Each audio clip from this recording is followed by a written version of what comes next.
هاي هاي، عاملين ايه؟ انا دكتوره نرمين مقبل، دكتوره تغذيه علاجيه، وجايه النهارده اقول لكم على خبر سعيد. هو يا جماعه رمضان هيساعدنا كتير ان احنا نخس.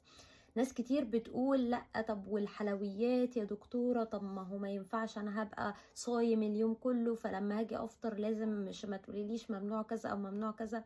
لا، هقولك انه النظام الصيام في رمضان بنتبع فيه نظام الصيام المتقطع. يعني ايه؟ يعني ان انا باخد كام ساعة بالظبط بدخل فيهم المواد الغذائية اللازمة للجسم، وفي كده شوية تركات طبعا بسيطة. ولو عايزة تخس او عايز تخس اثناء رمضان يا جماعة هينفع. طيب حالات النحافة دي يجي تقول لي يا دكتورة طب ما هو احنا هنفضل صايمين، طب ما احنا هنخس اكتر. هقول لكم لا، حتى في رمضان يا جماعة، حتى لو احنا عايزين ان احنا نزيد هينفع كمان نزيد.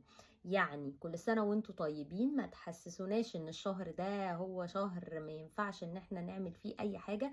بالعكس، هو شهر هنتبع فيه انظمة غذائية مناسبة لجسمنا، سواء حالة سمنة او حالة نحافة، وفي نفس الوقت هنوصل للهدف بتاعنا. كل سنة وانتوا طيبين بمناسبة شهر رمضان، واشوفكم في الفيديو اللي جاي. باي باي.